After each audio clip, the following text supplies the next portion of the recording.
إنسانا على إنسان ونشهد أن لا إله إلا الله وحده لا شريك له ونشهد أن سيدنا ومولانا محمدا عبده ورسوله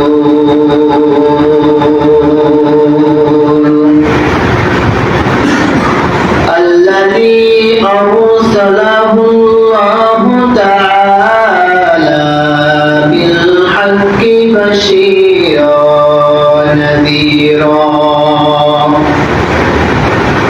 وداعيا إلى الله بإذنه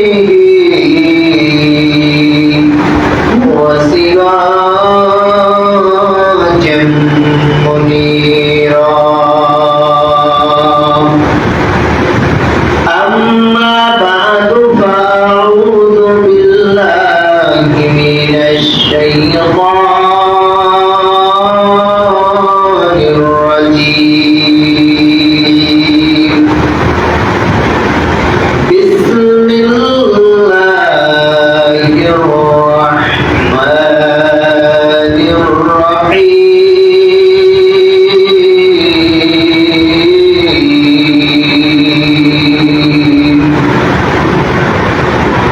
يا أيها الذين آمنوا صلوا عليه وسلموا تسليما اللهم صل على سيدنا مولانا محمد وعلى آله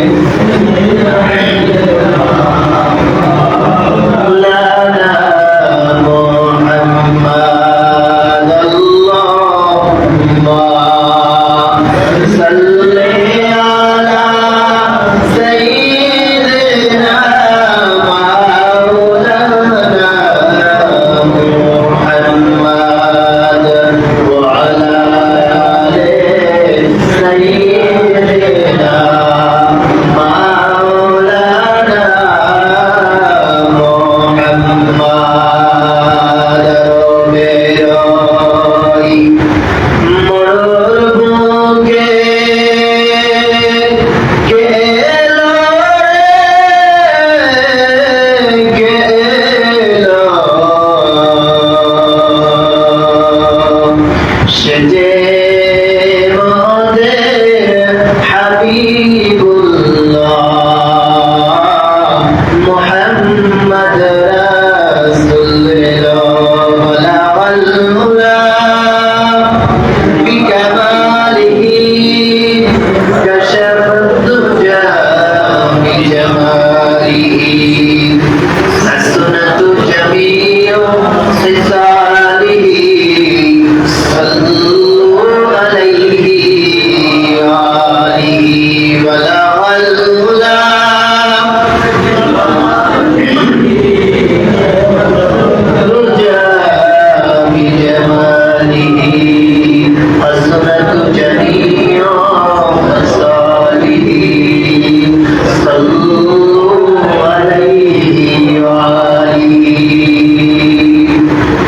শুকরিয়া মহান রবের কাছে যে মহান রব দয়াময় ভালোবেসে আল্লাহ তাআলা রব্বুল আলামিন সুস্থতার সাথে আল্লাহ তাআলা রব্বুল আলামিন এই নিয়ামত দান করি আপনাকে আমাকে আজ পবিত্র জুমার দিন মহান রব্বুল আলামিন দুনিয়ার সমস্ত বালা মুসিবত থেকে হেফাজত করিয়া 10 মায়ের 10 সন্তানকে একত্রিত হয়ে কোরআন ও হাদিসের আলোচনা শুনবার মতো বসার মতো তৌফিক করে দিলেন।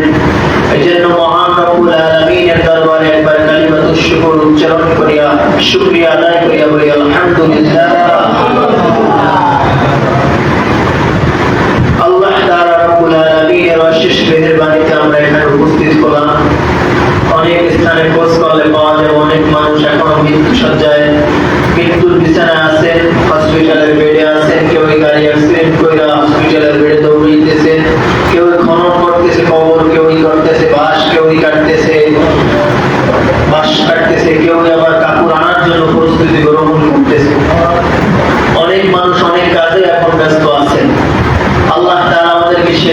রেখে আল্লাহ তাআলা আমাদেরকে এখানে নিয়ে আসলেন নেক কাজ করার মতো তৌফিক করে দিলেন। এজন্য আমরা একবার শুকরিয়া আদায় করি বলি আলহামদুলিল্লাহ। গত সপ্তাহে আমি আলোচনা করেছিলাম পয়গম্বর সাল্লাল্লাহু আলাইহি ওয়াসাল্লাম মানুষের জন্য রহমত এবং কেমন ভালোবাসা নিয়ে নবী আসলেন। আজকে আপনাদের সামনে পবিত্র কোরআন হাদিস থেকে আমি আলোচনা করব। আলোচনার বিষয়বস্তু হলো আল্লাহ নবী সাল্লাল্লাহু আলাইহি ওয়াসাল্লামের দ্বীনের জন্য এত বড় কষ্ট করলেন, কি প্রয়োজন ছিল এত কষ্ট করা? উম্মতে মুহাম্মাদের জন্য কেন এত কষ্ট করলেন রাসূল? রাসূল আকরাম সাল্লাল্লাহু আলাইহি ওয়াসাল্লাম বলেন যে উম্মতে মুহাম্মদ তোমরা যেখানে থাকো আমি নবীর উপরে তোমরা দুরূদ পড়ো। যারা আলোচনা করে তারা প্রত্যেক আলোচনার শুরুতেই বলে ইয়া আইয়ুহাল্লাযীনা আমানু সাল্লু আলাইহি ওয়া সাল্লিমু তাসলিমা। রাসূলের তাসলিম গাও তোমরা, নবী পাক সাল্লাল্লাহু আলাইহি ওয়াসাল্লাম এর দুরূদ পড়ো। আল্লাহর নবী সাল্লাল্লাহু আলাইহি ওয়াসাল্লামের অন্য এক হাদিসের মধ্যে বলেন মান সাল্লাল্লাহু আলাইহি আশারা, যে ব্যক্তি আল্লাহর নবীর উপরে একবার দুরূদ পাঠ করবে আল্লাহ তাআলা তার উপরে 10টা রহমত বর্ষিত করেন। আল্লাহর নবী বলেন যে আমার উপরে একবার দুরূদ পাঠ করবে আমি নবী তার জন্য 10টা রহমতের সুসংবাদ দিয়ে দেব। জোরে বলেন না সুবহানাল্লাহ। সেই নবী দ্বীনের জন্য এত কেন কষ্ট করলেন? দ্বীন কি এমনিতে আসছে নাকি প্রতিদিন? এই জমিনের ভিতরে দ্বীন এমনি চলে আসছে ভাই? দ্বীন তো এমনি আসে নাই। দ্বীনের কাজ করছেন ওলামায়ে কেরাম, দ্বীনের কাজ করছেন সাহাবী, দ্বীনের কাজ করছেন নবিয়ান আম্বিয়ায়ে কেরাম, শুহাদায়ে কেরাম, সিদ্দিকগণ, সালেহগণ, তারা দ্বীনের কাজ করতে আসছে। এই জন্য দ্বীন আসছে। আমরা না চাইতেই দ্বীন পেয়ে গেলাম। দ্বীন পাইতে যে কতটা কষ্ট করছেন আপনার আমার হাবিব রাসূল আকরাম সাল্লাল্লাহু আলাইহি ওয়াসাল্লাম, তা যদি কিয়ামত পর্যন্ত বয়ান করা হয় তারপর সেই দ্বীনের বয়ান শেষ হবে। আপনি আমি নামাজি হয়েই জন্ম নিলাম, বলেন নামাজি হয়ে জন্ম নিয়েছি পৃথিবীতে। আপনার সন্তান দেখবেন ঘরের ভিতরে আপনি যদি নামাজি হন আপনার সন্তান অবশ্যই নামাজি হবে। ছোট্ট সন্তান সে সতর কি করে ওটাও বুঝে না। আপনি আমি নামাজি হইলাম, সন্তান গোসল করে আইসা আপনার পাশে নামাজে দাঁড়াই গেছে ল্যাংটা অবস্থায়, ছোট বাচ্চা, হাদিসের কথা বলতেছি। ওর আমল নামা আছে বলেন? ও ছোট না, নাবালক শিশু না, ওর আমল নামা নাই। তো ওই যে নামাজে দাঁড়াই গেছে, আমার বাবা সেজদায় গেছে, রুকুতে গেছে, বাবার সঙ্গে সঙ্গে রুকুতে যায়। যখন সেজদায় যায় তখন ঠিক সেইভাবে বাবা তো রুকুতে গেছে, ও তো রুকু বুঝে না, ও সিজদায় শুয়ে গেছে, শুয়ে বাবার দিকে গাল মাটিতে লাগিয়ে বাবার দিকে তাকায় রয়েছে। বাবা ঠোঁট লাগাইতেছে, ও ঠোঁট লাগায়। আছে না নাই ভাই? আমার কথা বলতেছি না, হাদিসের কথা বলতেছি। হাদিসটা পরে বলবো, আগে তার পুরো ভঙ্গ অনুবাদ আপনারা শুনুন। আল্লাহ তাআলা রব্বুল আলামিন আরশের উপর থেকে একদল ফেরেশতা পাঠিয়ে দেন, যা বলতেছে এই ফেরেশতারা দেখো তো ওই ছোট্ট বাচ্চা কি করে। জোরে বলেন সুবহানাল্লাহ। ফেরেশতারা বলতেছে আল্লাহ আপনি তো সব থেকে, তারপর আপনার আমাদেরকে কেন দেখতে বলেন? আল্লাহ রাব্বুল আলামিন ডাক দিয়া বলেন ফেরেশতারা তোমরা শোনো,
কবুল কবুল হওয়া নেকের সব লিখে দাও।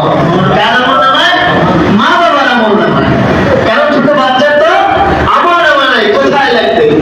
এবার যখন বান্দা রুকু থেকে উঠে আবার পুনরায় সিজদার ভিতরে যায়, আল্লাহ ডাক দিয়া বলে, ও ফেরেশতারা, ওই বান্দা তো সিজদায় গেল, ওর বাচ্চাটা সিজদা বুঝে না, শুয়ে গেছে বাবার সঙ্গে, তাকাইয়া সেগালটা মাটিতে লাগাইয়া। সিজদা কিভাবে দেয়? নাক এবং কপাল মাটিতে লাগাইয়া। কিন্তু ওই ছোট বাচ্চাটা সিজদা দিল কিভাবে? ও ফেরেশতারা দেখো, ও সিজদা দিছে গালটা মাটিতে লাগাইয়া, ওর বাবার দিকে তাকাইয়া তাকাইয়া তারপর ঠোঁট নাড়ায়, বলে ওর বাবা কি কয়? বলে ওর বাবা বলে, সুবহানা রাব্বিয়াল আলা, সুবহানা রাব্বিয়াল আলা। ও ফেরেশতারা লেখো, ওই বান্দার ওই বাবার আমল নামায়, ওই বান্দা যে নামাজ পড়েছে ছোট বাচ্চা, যতক্ষণ নামাজ পড়েছে আর যতক্ষণ যা কিছু পড়েছে, ভুল করুক সঠিক করুক, ওই বান্দাটা আর আমল নামার মধ্যে পুরা নামাজ কবুল হলে সব দিয়ে দাও। লাইলে মুমিন সোয়ে মুমিন মিশাওয়াদ, লাইলে কাফির সোয়ে কাফির মিশাওয়াদ জমানা, সোহবতে বা আউলিয়া, সোহবতে সালেকাত বেরিয়া। আপনার সন্তান যদি নামাজি হয়, মনে করবেন বাবা নামাজি ছিল, ছেলে যদি নামাজি হয় বাবা নামাজি হবে, মেয়ে যদি নামাজি হয় মনে করবেন মা নামাজি ছিল। মা যদি কোরআন পড়নেওয়ালা হয়, দেখবেন অবশ্যই অবশ্যই মেয়েটা কোরআন পড়নেওয়ালা হবে। যেই ঘরের মধ্যে নামাজ নাই, ওই ঘরের মায়ের নামাজ পড়ে না, বাবাও নামাজ পড়ে না, খেয়াল করিয়া দেখবেন ওই সন্তানও নামাজ পড়ে না। কথা বলেন ঠিক কিনা? এজন্য সন্তানকে নামাজি বানাইতে হলে বাবার নামাজি হইতে হইবে। বাবা যদি বলে, সন্তান আমার জন্য এক প্যাকেট বিড়ি আসো, দেখবেন সন্তান বিড়ি আনতে যাইয়া একটা টেস্ট করে আসে, কারণ সে তো বাবার থেকে শিখলো। বাবা তাকে বিড়ি আনতে অর্ডার দিছে, বাবার অস্ত্র ধরাইয়া দিছে, এবার ছেলে নিজেকে নিজে ধ্বংস করে। কথা বলেন ঠিক কিনা? এই জন্য সন্তান ভালো করে বুঝবা, বাবা যদি নামাজি হয় অবশ্যই অবশ্যই সন্তান নামাজি হবে। মা যদি নামাজি হয়, ও পর্দারের মা, একটু ভালো করিয়া শুনবা, তুমি যদি নামাজি হও অবশ্যই অবশ্যই তোমার মেয়ে নামাজি বলা হবে। এই জন্য মা বাবাদেরকে নামাজ পড়া দরকার আছে না নাই? আল্লাহ নবী বলেন, রে উম্মত, এত কষ্ট আমি নবীর করার কোনো প্রয়োজন ছিল না রে উম্মত। আমি নবী আল্লাহর কাছে দোয়া করতে দেরি হইতো, দোয়া কবুল হইতে দেরি হইতো না। তায়েফের ময়দানে আপনার আমার হাবিব মুহাম্মদুর রাসূলুল্লাহ সাল্লাল্লাহু আলাইহি ওয়াসাল্লাম এত কষ্ট করার প্রয়োজন ছিল না। মক্কা চলিয়া আমার নবীকে ওই মদিনার পথ, মদিনায় যাইতে প্রায় 5 থেকে 6 ঘন্টা সময় লাগে গাড়িতে। ওই সময়ের কালে পাথরের গুহা, পাহাড় ছিল, সমস্ত রাস্তায় পাহাড় আর পাহাড়, এত পাথর ছিল, ধারালো পাথর। হাদিসের ভিতরে লেখা হয়, আল্লাহর নবী সাল্লাল্লাহু আলাইহি ওয়াসাল্লাম এত কষ্ট করার প্রয়োজন ছিল না। আমার নবী যখন তায়েফের ময়দানে দ্বীনের দাওয়াত দিতে যায়, আপনার আমার নবী মুহাম্মদুর রাসূলুল্লাহ সাল্লাল্লাহু আলাইহি ওয়াসাল্লামকে কাফেররা দেখিয়া বলে, পাগল, ওই মক্কার পাগল আছে, ওরে দাঁড়াইয়া দাও। আপনার আমার নবী বলে, না না, আমি পাগল না, আমি আসছি মুহাম্মদ দ্বীনের দাওয়াত দিতে। তোমরা আমাকে পাগল বলিও না, তোমরা আমাকে মারিও না, পাথর নিক্ষেপ করিও না। আপনার আমার নবীর এই কথা শুনিয়া কাফেররা থামে নাই, ছোট ছোট বাচ্চাদেরকে লিলাইয়া দিছে।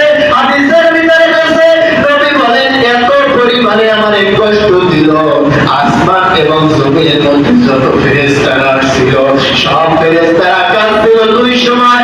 এক সময় তায়েফের ময়দানে, আর এক সময় আপনার আমার যখন নাকি হযরত পয়গম্বর পয়গম্বর যখন নাকি হযরত ইসমাঈল আলাইহিস সালাতু ওয়াস সালামকে কুরবানি করবে, এই দুইটার সময় আসমানে এবং জমিনের সমস্ত ফেরেশতারা কান্না করছিল, আল্লাহর কাছে দোয়া করছিল, মালিক আমাদের পয়গম্বর মুহাম্মদুর রাসূলুল্লাহ সাল্লাল্লাহু আলাইহি ওয়াসাল্লামকে এত পরিমাণে কষ্ট দেয়, আপনি একটু দিন কায়েম করিয়া দেন।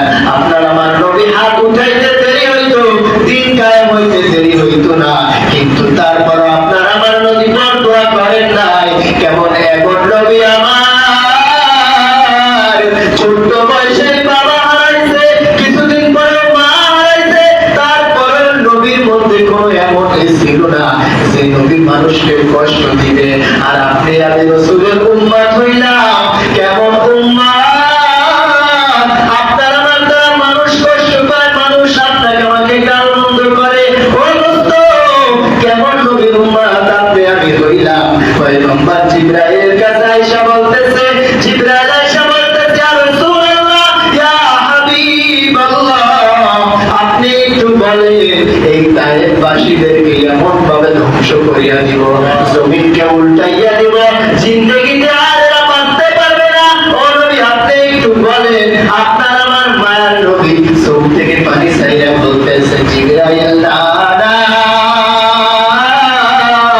ও জিবরাইল, আমি মুহাম্মদুর রাসূলুল্লাহ দুনিয়ায় আসছি রহমত স্বরূপ, আমি বরদোয়া করতে পারি না। ও জিবরাইল, তোমরা ওদেরকে কিছু বলিও না, তুমি ওদেরকে কিছু বলিও না, কারণ ওরা বুঝে না আমি নবী যদি ওদের জন্য বরদোয়া করি, কাদের কাছে কালেমার দাওয়াত দিব আর কাদের কাছে আমি কালেমার দাওয়াত পৌঁছাবো, কে করবে এই কালেমার দাওয়াত গ্রহণ? ও বন্ধুরা আমার, ভাইরা আমার, নবী এত পরিমাণে কষ্ট হওয়ার পরও আমার নবী বরদোয়া করেন নাই।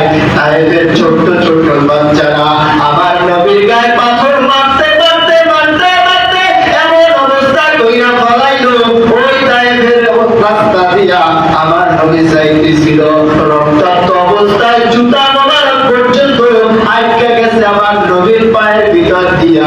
তারপর আপনার আমার নবী মুহাম্মদুর রাসূলুল্লাহ সাল্লাল্লাহু আলাইহি ওয়াসাল্লাম বরদোয়া করেন না, বলছে, ইয়া জিবরাইল, এই উম্মতদেরকে আমি দ্বীনের দাওয়াত দিব, ওরা তো দ্বীনের দাওয়াত গ্রহণ করবে। ও জিবরাইল, তুমি একটু এদেরকে বুঝাও, আমি নবী ওদেরকে কষ্ট দিতে আসি নাই, আমি নবী আসছি ওদেরকে সত্যের বাণী নিয়ে, ওরা যেন সত্যের বাণী গ্রহণ করে। আপনার আমার নবীকে এত পরিমাণ আঘাত করলো, তাই সেই উহুদ পাহাড়ের একটা পাথর আছে, বড় একটা পাথর, ওই পাথরটাকে উপর দিয়ে ফালাইয়া নবীকে মারতে চাইছিল, আজও পর্যন্ত সেই পাথরটা সেরকম আছে। দেখা যায় ছোট্ট একটা পাথর দিয়া আল্লাহ তাআলা রব্বুল আলামিন ওই পাথরটাকে বাঁচাইয়া রাখতে দিয়েছেন, কারণ আমার নবীর কষ্ট হবে আমার আল্লাহ সহ্য করতে পারে না। আমার আল্লাহ কোরআনের আয়াত নাযিল করিয়া বলেন, ওয়ামা আরসালনাকা ইল্লা রাহমাতাল লিল আলামিন, ও নবী আমি তো আপনাকে রহমত স্বরূপ পাঠাইলাম। ও পয়গম্বর, আমি তো আপনাকে দয়া দিয়ে পাঠাইছি, আপনি বরদোয়া করতে পারেন না। আমার নবী তারপর বরদোয়া করেন নাই। তায়েফবাসী এত কষ্ট দেওয়ার পরও নবী কেন বরদোয়া করলেন না? আমার নবী একদিন রাস্তা দিয়ে হাইটে যায়, নবী শুধু বলতেছে, ওয়ালাইকুমুস সালাম, ওয়ালাইকুমুস সালাম, ওয়ালাইকুমুস সালাম, এভাবে শুধু সালামের উত্তর দিতেছে। সাহাবায়ে কেরাম জিজ্ঞেস করে, ইয়া রাসূলুল্লাহ, ইয়া হাবিবাল্লাহ, ও আল্লাহর নবী, আমরা তো কাউকে দেখতেছি না, আপনি কেন বারবার ওয়ালাইকুমুস সালাম বলেন? আপনি কেন বারবার সালামের উত্তর দেন? ও পয়গম্বর, কি সমস্যা আমরা বুঝতে পারতেছি না। আপনার আমার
হলো আবু বকর সিদ্দিক রাদিয়াল্লাহু তাআলা কাপড়ের টুকরা দিয়ে আটকায় দিয়েছে, একটা দুইটা গুহা আটকাইতে পারে না। প্রতিমধ্যে ওই গুহার মধ্যে শত শত বছর আগে একটা সাপ আইসা রয়েছে আর বলেছে মায়ার নবী হিজরতের সময় এই গুহার ভিতরে থাকবে, নবী আসবে, নবীকে মন ভইরা দেখবো, নবীকে দেখলে তো গুনাহগুলো মাফ হয়ে যাইবে। জোরে বলেন না সুবহানাল্লাহ। সাপ এই ধারণা করিয়া গুহার মধ্যে রয়েছে। হযরত আবু বকর সিদ্দিক রাদিয়াল্লাহু তাআলা আনহু গর্তে পুরো আটকায়া দিল, কিছু গর্ত ছিল আটকাইতে পারলো না, একটা পাও দিয়া এবং কিছু হাত দিয়া এবং মাথা দিয়া আটকায়া রাখছে। ওদিকে নবী তার কোলের মধ্যে মাথা দিয়া ঘুমাইয়া রয়েছে। ওই গর্তের ভিতরে সাপটা হযরত আবু বকর সিদ্দিক রাদিয়াল্লাহু তাআলা আনহুর পায়ের মধ্যে সবল বসায়া দিছে। আবু বকর সিদ্দিক রাদিয়াল্লাহু তাআলা আনহু তারপর নবীকে ঘুম থেকে উঠায় না, আর উঠাইয়া বলে না, নবী আপনি আমাকে সাপে সুবলছে, বিষে আমার খুব খারাপ লাগতেছে। এক ফোঁটা চোখের পানি আবু বকরের কাঁদবে নবীর গালের উপরে যখন পড়লো, আপনার আমার নবীর ঘুম ভাঙা গেছে। ঘুম ভাঙা দেওয়ার পর বলতেছে, আবু বকর তোমার কি বাড়ির কথা মনে পড়েছে আবু বকর, নাকি সন্তানের কথা, নাকি গোত্রের কথা মনে পড়েছে? আবু বকর বলে, ইয়া রাসূলুল্লাহ, ইয়া হাবিবাল্লাহ, ওগো আল্লাহর পয়গম্বর, ও নবী, আমার তো কারোর কথা মনে হয় নাই, আমার কারোর কথা চিন্তা হয় নাই, তাহলে তুমি কেন কাঁদো? আবু বকর ডাক দিয়া বলে, ইয়া রাসূলুল্লাহ, ইয়া হাবিবাল্লাহ, আমার পায়ের মধ্যে সাপে একটা সফল বসাইয়া দিছে। আল্লাহর নবী সাল্লাল্লাহু আলাইহি ওয়াসাল্লাম সঙ্গে সঙ্গে তার নিজের থুতু মুবারক লাগা দিয়ে যখন পায়ে লাগাইয়া দিল, সঙ্গে সঙ্গে আবু বকরের পা ভালো হয়ে গেল। জোরে সুবহানাল্লাহ। আবার জিজ্ঞেস করতেন, আবু বকর তুমি আমাকে আগে কেন বললা না? আবু বকর ডাক দিয়া বলে, ও নবী, আপনি ঘুমাইয়া আছেন, আপনার ঘুমে অবস্থায় আপনার যে চেহারা, ওই চেহারার থেকে আমি আবু বকর তাকাইয়া আছি, এত সুন্দর চেহারা আমার জিন্দেগিতে আমি আবু বকর আর দেখি না। জোরে বলেন সুবহানাল্লাহ। হে রাসূল তোমায় ভালোবাসি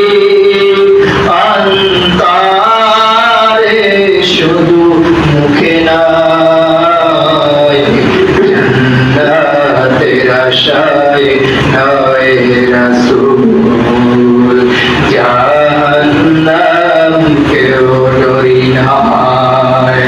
হে রাসূল তোমায় ভালোবাসি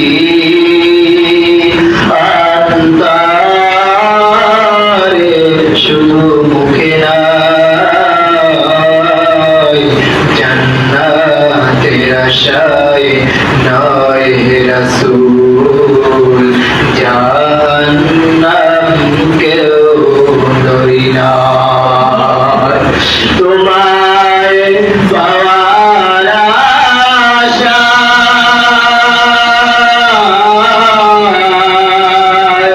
মন ছুটে যায় মদিনায়, তোমায় পাওয়ার আশায় মন ছুটে যায় মদিনায়। এ আশিক দিদার দিও, এ আশিক দিদার দিও, তোমায় দেখিবার মনে চায়। এ মুসলমান বন্ধু আমার, ও যুবক ভাই, ও বৃদ্ধবাদী, ও পর্দার মা, আপনার আমার রাসূলের মহব্বত সাহাবায়ে কেরামদের মধ্যে কেমন ছিল? ওই সময় সাক্ষাৎ জবাব আল্লাহ তাআলা রব্বুল আলামিন খুলিয়া বলে, ওরে সাপ, তুই আমার আবু বকরকে কেন সবল দিয়েছ? সাপের জবান খুলিয়া সাপ বলতেছে, পয়গম্বর, আমি খবর শুনেছি আপনি নবী হিজরতের সময় এই গুহার মধ্যে আগমন করবেন, আমি একটু আপনাকে দেখবো।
করে স্বপ্ন যুগে দেখা হয়ে যাবে।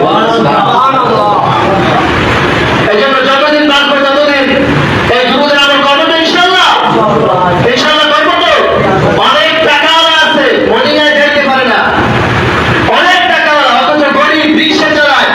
বড় বড় যারা হজে যায় তাদের জিজ্ঞেস করবে যে এমন গরিব আছে টাকা নাই, কেমনে যে ওইখানে গেছে, আল্লাহ কবুল করে নিছে, কিন্তু ওখানে যাওয়ার জন্য কবুলিয়তের একটা দরকার আছে, টাকার কোনো দরকার নাই।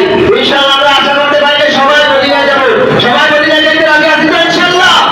ইনশাআল্লাহ মদিনায় যেতে রাজি আছি তো? তাহলে দুরূদের আমল করতে হবে। মদিনায় যদি যাইতে ইচ্ছাই হয়, প্রথমে কি দরকার? দুরূদের আমল।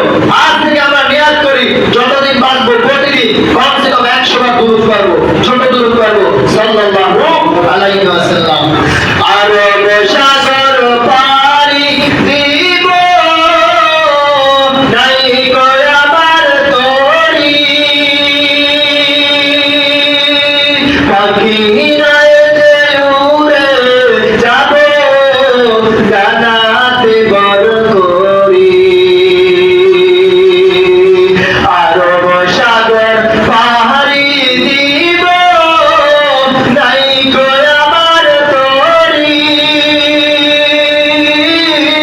পাখি নাই যে উড়ে যাব ডানাতে বড় করি। আমার আশায় আছে সম্বল নাই, আশায় আছে সম্বল নাই, করি কি উপায়।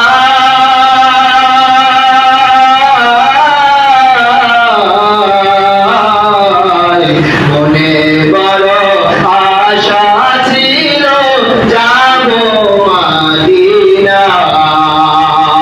সবাই বলি মনে বড় আশা ছিল যাব মদিনায়। কাফেলাতে কে যাও ভাই, সঙ্গে দিও মোরে, এই গরিবের দুঃখী সালাম পৌঁছে দিও রওজাতে, পৌঁছে দিও রওজাতে। কাফেলাতে কে যাও ভাই, সঙ্গে নিও মোরে, এই গরিবের দুঃখী সালাম পৌঁছে দিও রওজাতে, পৌঁছে দিও রওজাতে। আল্লাহ আমাদের সবাইকে মদিনায় যাওয়ার জন্য তৌফিক দান করুন। আল্লাহ আমাদেরকে সকলকে বেশি বেশি নবীর দুরূদ পড়ার তৌফিক দান করুন। আমিন। যাক আলোচনা করলাম, আল্লাহ তাআলা আমাদের সবাইকে পরিপূর্ণভাবে ইয়ার উপর আমল করার তৌফিক দান করুন। আমিন। যারা সুন্নাত পড়েন নাই সুন্নাত পড়েন। আসসালামু আলাইকুম।